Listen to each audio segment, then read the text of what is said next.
Exercise 3.1 का पहला question देखेंगे। इससे पहले आप के लिए एक वीडियो मैं डाल दिया हूं जो बेसिक कंसेप्ट पे है, उसको आप देख लेंगे।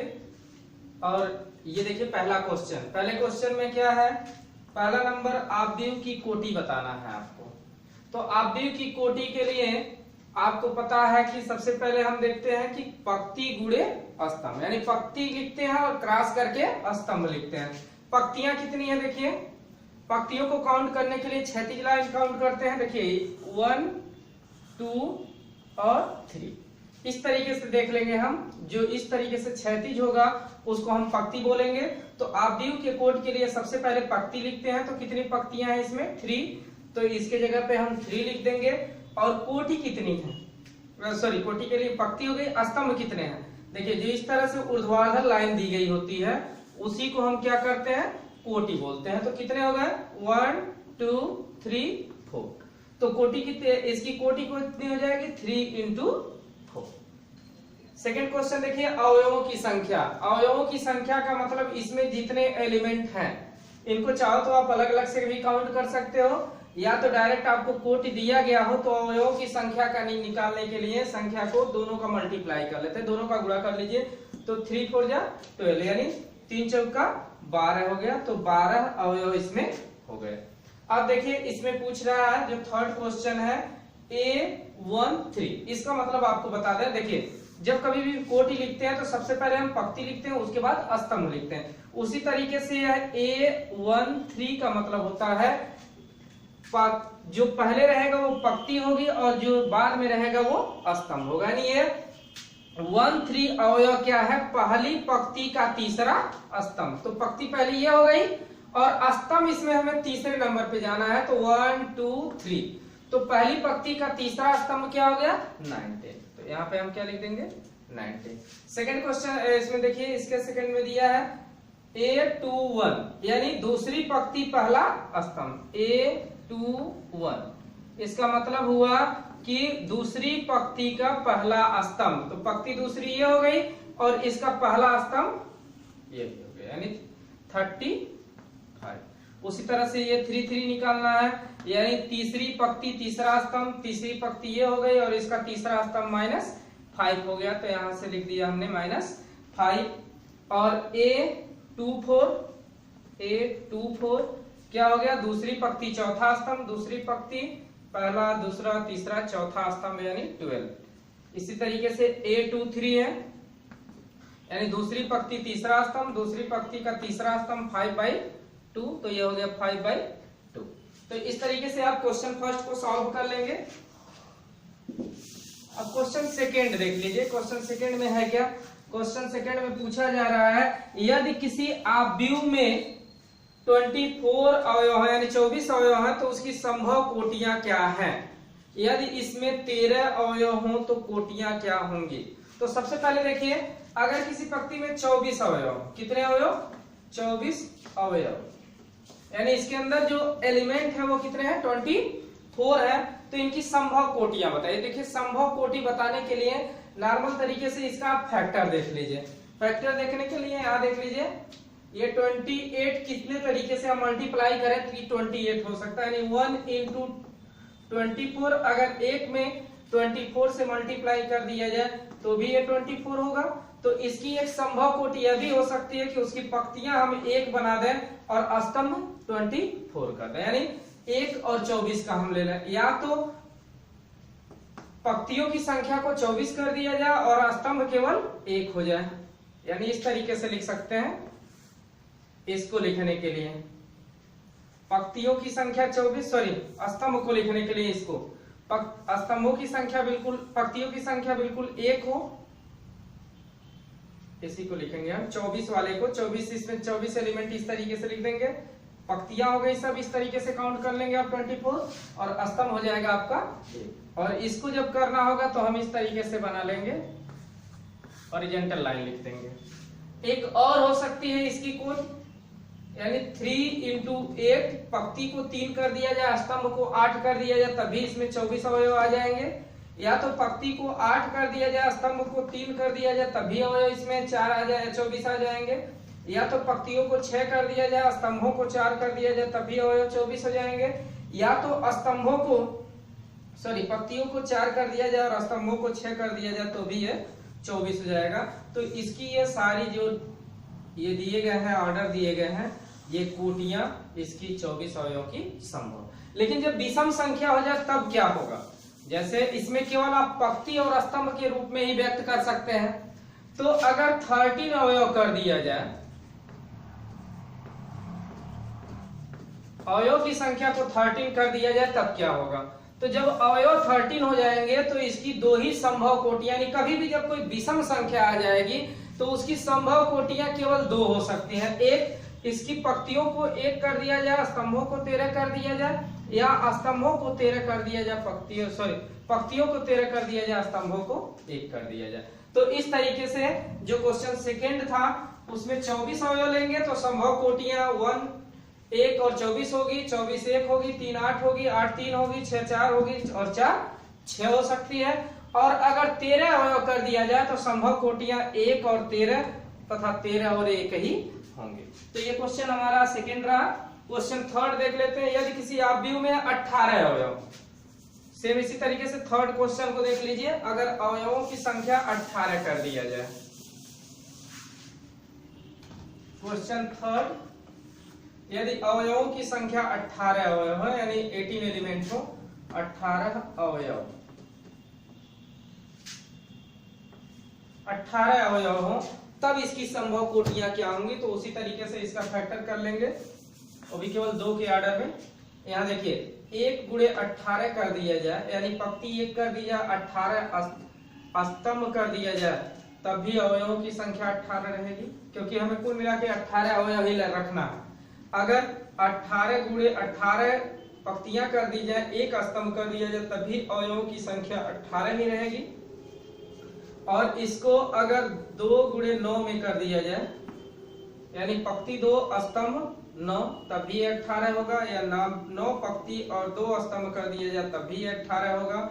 और 6 गुणे 3 कर दिया जाए तभी ये 18 होगा, 3 गुणे 6 कर दिया जाए तभी ये 18 होगा।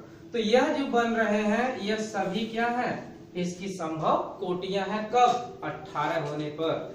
उसके बाद एक बार और पूछ रहा है कि यदि इसमें 5 अवयव हों तो संभव कोटियां क्या होंगी? आपको पहले हम बताए थे कि विषम संख्या आ जाए तो हम क्या करते हैं, अगर 5 अवयव रहे, 5 एलिमेंट रहे, तो इसके संभव कोटियां क्या होंगी? तो पहले तो इसको 1 पंक्ति और 5 स्तंभ कर सकते हैं, या तो 5 पंक्ति 1 स्तंभ कर सकते हैं। दोनों कंडीशनों में यह 5 5।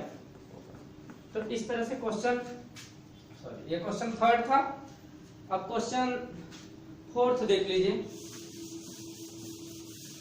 क्वेश्चन 4 कह रहा है कि एक 2 गुणे 2 आव्यूह, 2 गुणे 2 का आव्यूह लेना है आपको, जिसकी कोटियां पहले बता दी गई है, 2 into 2 के ऑर्डर में होना चाहिए। या इसमें a इक्वल, इसका सिंबल दिया है AIJ, आपको पहले बता दिए थे। I का मतलब आप समझिएगा कि यह क्या है?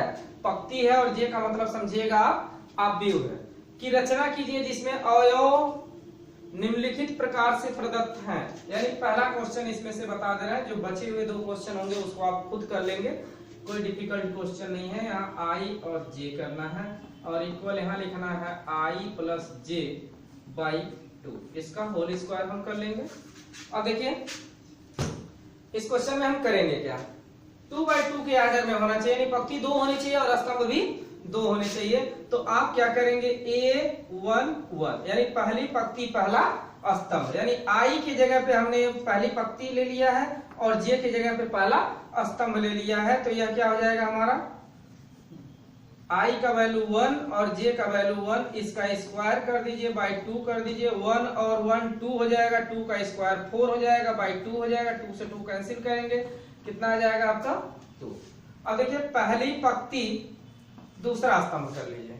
तो पहली पंक्ति जब दूसरा स्तंभ करेंगे तो यहाँ I के जगह पे 1 और J के जगह पे 2 कर देंगे, और पूरे के बटे 2, इसका स्क्वायर हो जाएगा, ये 3 हो जाएगा, 3 का स्क्वायर 9/2, 9/2 हो गया।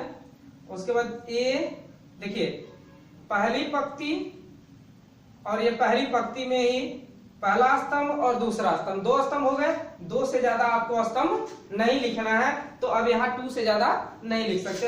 अब देखिए दूसरी स्तंभ पंक्ति शुरू करते हैं। दूसरी पंक्ति पहला स्तंभ, यानी i की जगह पे 1 और j के i की जगह पे 2 और j की जगह पे 1, इसका स्क्वायर करेंगे बाई 2 करेंगे तो यह हो जाएगा, यह भी 9/2 हो जाएगा। अब देखिए दूसरी पंक्ति दूसरा स्तंभ, इसमें भी करेंगे i की जगह पे 2 और j की जगह पे 2, इसका स्क्वायर बाई 2। देखिए 2 2 4 हो गया, यानी 4 4 का वर्ग क्या हो गया 16/2 और इसको हम लिख देंगे यहाँ पे 8। अब देखिए अब अगर ऑब्व्यू लिखना है आपको वो भी 2/2 का, तो ऑब्व्यू हमारा हो जाएगा a इक्वल, क्योंकि a के ही ऑर्डर में दिया गया था, a इक्वल जो हमारा ऑब्व्यू बनेगा। ऑब्व्यू देखिए पहली पंक्ति पहला स्तंभ, पहली पंक्ति दूसरा स्तंभ, दूसरी पंक्ति पहला स्तंभ और दूसरी पंक्ति दूसरा स्तंभ। अब सबका वैल्यू पुटअप कर दीजिए। a11 यानी पहली पंक्ति पहले स्तंभ का वैल्यू क्या आया है 2 आया है, यहाँ पर 9/2 आया है, और फिर a21 दूसरी पंक्ति पहले स्तंभ में भी आया है 9/2, और दूसरी पंक्ति दूसरे स्तंभ में क्या आया है 8 आया है। तो इस तरह से क्वेश्चन हमने सॉल्व कर लिया। पहला 2/2 के ही ऑर्डर में करना है। इसमें आपके 3 क्वेश्चंस हैं, बिल्कुल इसी तरीके से जहां i रहेगा पहली पंक्ति पहला स्तंभ में i का मान 1 और j का भी मान 1 रख के जिस तरीके से इस क्वेश्चन को सॉल्व किया गया है उसी तरीके से आप इसका दूसरा और तीसरा भी सॉल्व कर लेंगे। अगर कोई भी क्वेश्चन समझ में नहीं आता तो कमेंट करके आप पूछ लेंगे। देखिए तीसरा आपको क्या करना है कि 4 क्वेश्चन था ना, ये 5 क्वेश्चन में एक 3x4 ऑब्व्यू की रचना कीजिए।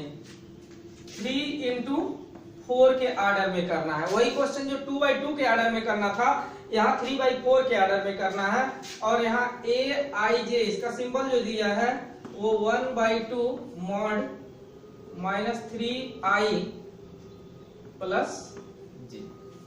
अब देखिए इस क्वेश्चन को हमें सॉल्व किस तरीके से करेंगे।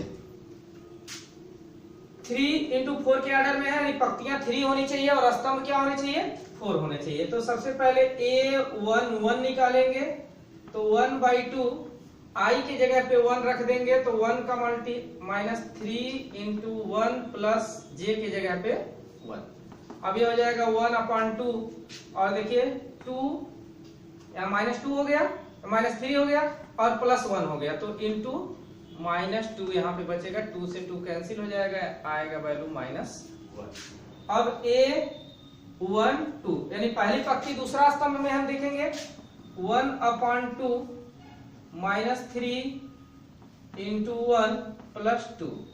तो यहाँ पर क्या हो जाएगा आपका, देखिए 3 × 1 = 3 यानी 3 करने 3 हो जाएगा, माइनस में और प्लस में 2, तो 1/2 × -1, इसकी वैल्यू क्या हो जाएगी -1/2। a13 देखिए स्तंभ पंक्तियां बनी है, स्तंभ आपको 4 तक ले जाना है तो 3 तक हो गया, एक ऑर्डर में और लिखेंगे हम 1/2 -3 × 1 हाँ ये वही रहेगा और यहाँ 3 हो जाएगा। तो एक चीज और, इसका मॉड लिखना है, आप ध्यान दीजिए, मॉड में लिखना है तो नेगेटिव साइन गायब हो जाएगा, यहाँ से नेगेटिव साइन हम नहीं लिखेंगे।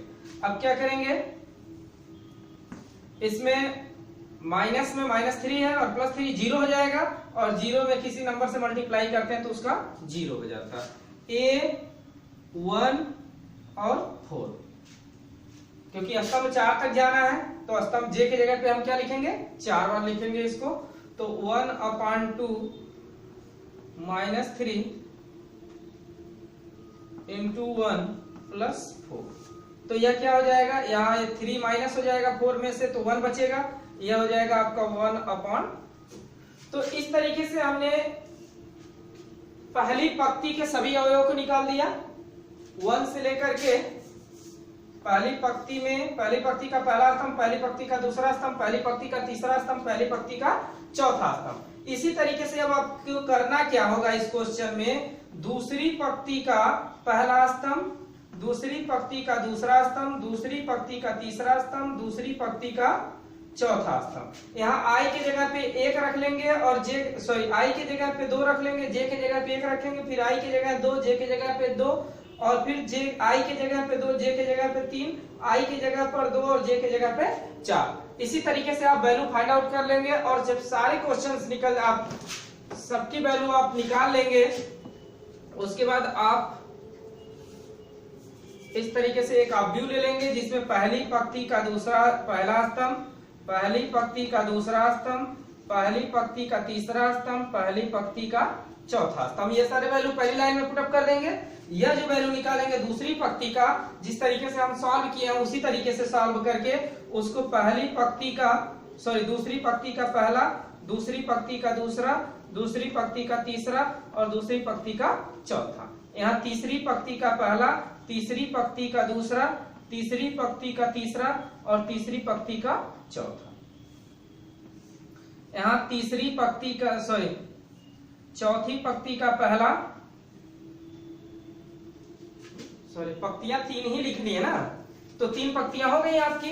अब इसी में आप जितने भी वैल्यू निकालेंगे उसको यहाँ पे पुटअप कर देंगे, आपका जो क्वेश्चन दिया गया है उसका आंसर मिल जाएगा। अब देख लीजिए क्वेश्चन नंबर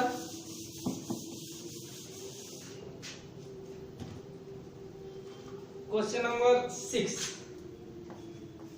क्वेश्चन 6 देखिए क्या दिया है। 6 में एक्स वाई जेड के मान ज्ञात कीजिए। पहला क्वेश्चन इसका मैं बता दे रहा हूं आपको, 4 है, 3 है, x 5 दिया है और यहाँ इक्वल का साइन दिया है, यानी जो वैल्यू है वो इक्वल है बिल्कुल। और यहाँ पे x z y z है sir, y z 1 5।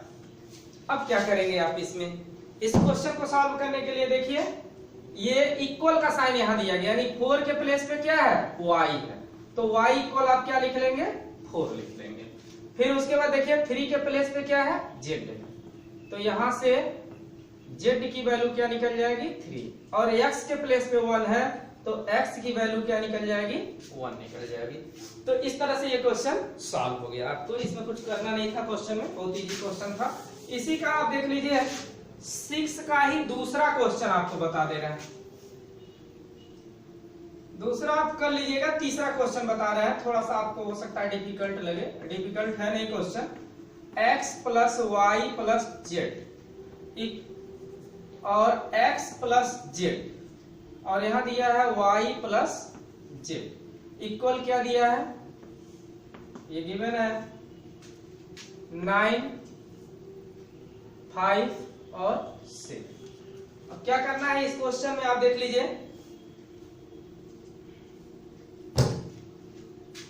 x plus y plus z की वैल्यू क्या दिया है 9 दिया है, तो x plus y plus z equal हम लिख लेंगे 9 और x प्लस जेड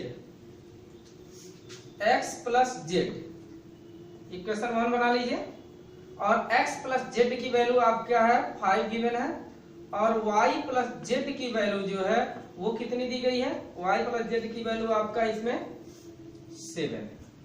इक्वेशन 2 कर लीजिए, इक्वेशन 3 कर लीजिए। अब क्या करेंगे, यहां पर देखिए y प्लस जेड की जगह पे अगर इसका वैल्यू पुटअप कर दीजिए इक्वेशन 1 में, यानी y प्लस जेड इक्वल 7 समीकरण 1 में रखने, तो y प्लस जेड की वैल्यू अगर समीकरण 1 में रख देते हैं तो देखिए x plus y plus z की जगह पे हम क्या रख लेंगे 7 रख लेंगे, तो यहाँ हम 7 लिख लेंगे इक्वल 9। अब x की वैल्यू हमें यहाँ से क्या मिल जाएगी 9, इधर प्लस है साइड चेंज करेंगे तो माइनस में चला जाएगा 7, x इक्वल आपको मिल जाएगा, x की वैल्यू हमको मिल गई। अब x की वैल्यू जो है वो आप समीकरण 2 में पुटअप कर दीजिए, यानी x का मान समीकरण 2 में रखने पर, तो 2 में अगर x की वैल्यू पुट करते हैं आप तो x प्लस जेड इक्वल क्या है आपका 5 है, x की जगह पे हमें क्या पुटअप करना है 2 प्लस जेड इक्वल 5 अब z इक्वल हो जाएगा 5 माइनस 2 और z की वैल्यू मिल जाएगी 3। अब z की वैल्यू अगर समीकरण 3 में पुटअप कर देते हैं आप, लिख दीजिए z का मान समीकरण 3 में रखने। अब समीकरण 3 क्या है, y प्लस जेड, क्या है y प्लस जेड इक्वल 7 है, और y की वैल्यू अगर 3 रख दी जाए प्लस z इक्वल 7 किया जाए तो यहां से क्या निकल जाएगा, 3 को उधर साइड चेंज कर देंगे तो z इक्वल 7 माइनस 3, तो z की वैल्यू क्या निकल जाएगी, 4 निकल जाएगी। तो इस तरीके से आप इस क्वेश्चन को, क्वेश्चन 6 को भी आप सॉल्व कर सकते हैं। तो 1 से 6 तक के क्वेश्चन आपको इस वीडियो में मिल जा रहा है। नेक्स्ट क्वेश्चन जो बाकी बचे हुए क्वेश्चन है उसको आपको नेक्स्ट वीडियो में मैं डाल दे रहा हूं, उसको सॉल्व कर लेंगे आप लोग।